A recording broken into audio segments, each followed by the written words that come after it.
Miss ladies நேயர்களுக்கு வணக்கம். நான் doctor Saranya, senior Ayurveda consultant at Medway Ayurved Kodambakkam, Chennai. இந்த லோ பேக் பெயினோட வரவங்க பாத்தீங்கன்னா ரொம்ப ரொம்ப நாளா இடுப்பு வலி இருக்கு மேம், பட் ஆனா நிறைய ட்ரீட்மெண்ட்ஸ் எடுத்தா சரியாகலன்னு சொல்லுவாங்க. ஒரு டீடைல் ஹிஸ்டரி எடுக்கும் போது தான் தெரியுது அவங்களுக்கு 1 மாசம் 2 மாசம் இல்லை 1 வருஷமா அந்த வலியோட இருக்கிறதா நம்ம பார்க்க முடியும். முதல்ல நம்ம முதுகுத்தண்டோட அமைப்பை புரிஞ்சுக்கணும். நம்ம முதுகுத்தண்டை பொறுத்த வரைக்கும் நம்மளோட ஓவரால் பாடி வெயிட் 60% வெயிட் நம்ம ஸ்பைன் மேலதான் இருக்கு.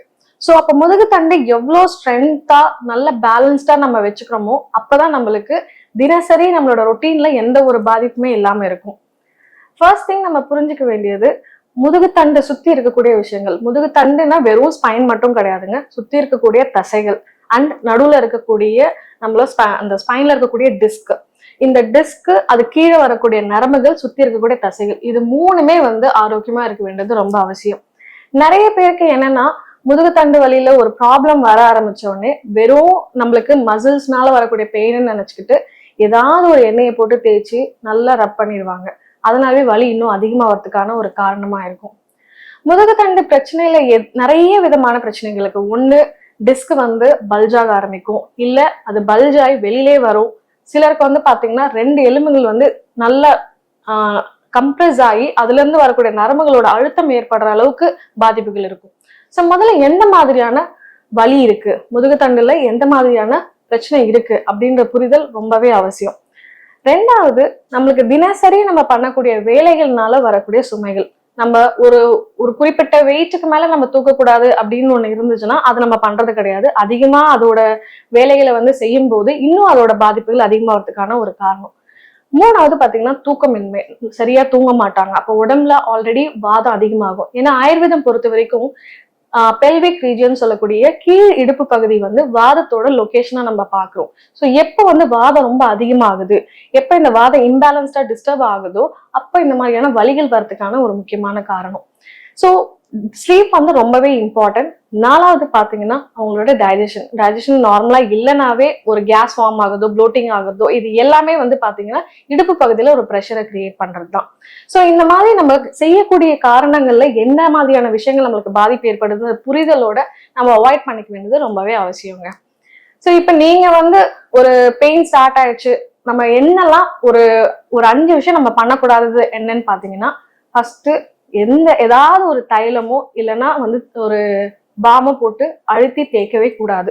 ரெண்டாவது, பொசிஷன்ஸ் நீங்க கரெக்டா உட்கார்ந்து வேலை செய்யறீங்களான்னு பாருங்க. ரெஸ்ட் கொடுக்கணும் அப்படின்னு சொன்னா அப்பதான் நம்ம வீட்டு பெண்கள் எல்லாம் நல்லா ஸ்பைடர்மேன் மாதிரி எல்லா இடத்துலயும் காலை வச்சு எல்லா கிளீனிங் வேலையும் பண்ணுவாங்க. ரெஸ்ட் எடுங்கன்னு சொன்னா போதும், உடனே காலையில படுத்து சாயந்தரம் வரைக்கும் எந்திரிக்கவே மாட்டாங்க.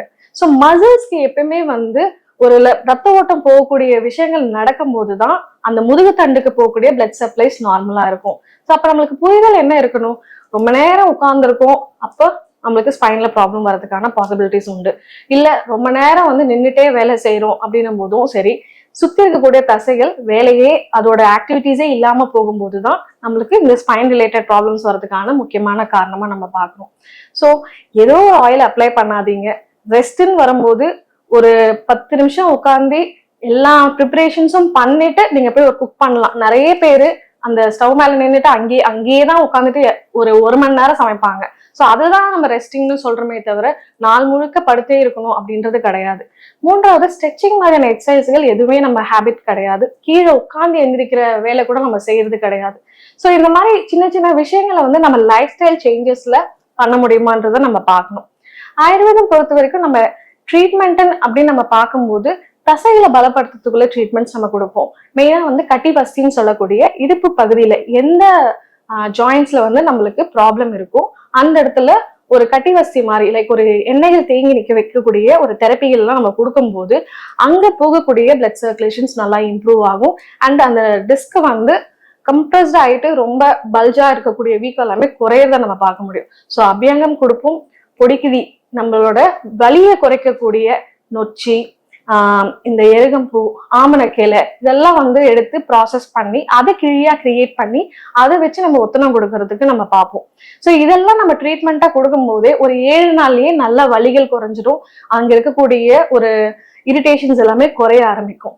பட் நம்ம தினசரி பண்ணக்கூடிய லைஃப் ஸ்டைல்ல டெய்லியும் நல்லா நம்ம தண்ணி குடிக்கிறோமா? ஏன்னா எந்த அளவுக்கு வந்து ஹைட்ரேட்டடா பாடி வச்சிருக்கோமோ தசைகளோட இருக்கும் அதிகமா இருக்காது.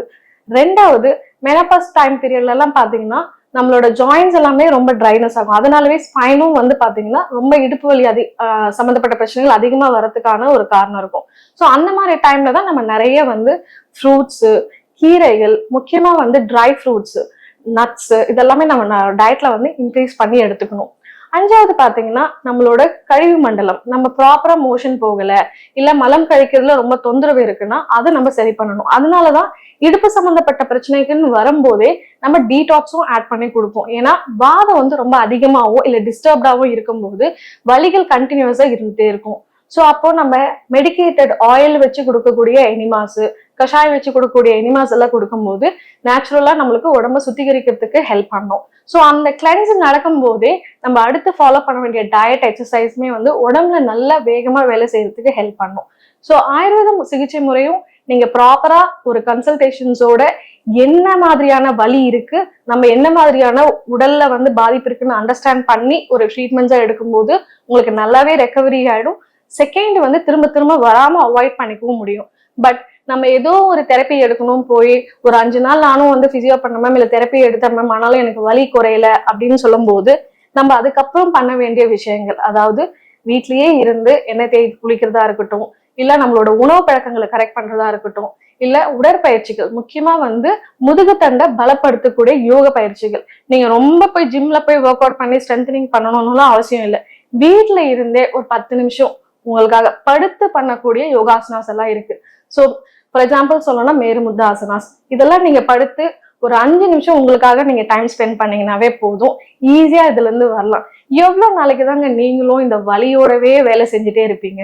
இதுல இருந்து ரெக்கவரி ஆகணும், இதுல இருந்து நம்ம வந்து கடந்து வரணும் அப்படின்ற முயற்சி நீங்க கண்டிப்பா எடுக்கணும். ஸோ இந்த மாதிரி அடிக்கடிக்கு நம்ம வலிகளோடையும் வேதனையோட தான் கண்டினியூஸா வேலை செய்யணும்னு அவசியம் இல்லைங்க. ஈஸியா இதுல இருந்து வெளியில வர முடியும். ப்ராப்பரான உங்களோட லைஃப் ஸ்டைல் சேஞ்சஸ், கொஞ்சம் உங்களுக்குன்னு ஒரு டயட் சேஞ்சஸ், இதெல்லாம் நீங்க பண்ணிட்டு ஒரு 7 days ட்ரீட்மெண்ட்ஸ் மாதிரி, ஒரு 7 நாள் தெரப்பி மாதிரி நீங்க எடுக்கும் போதே இந்த வலிகள்ல இருந்து கம்ப்ளீட்டா உங்களால வெளியில வர முடியும். இது சம்பந்தப்பட்ட இன்னும் அடுத்த நிறைய விவரமான டீட்டெயில்ஸோட அடுத்த வீடியோல பார்க்கலாம்.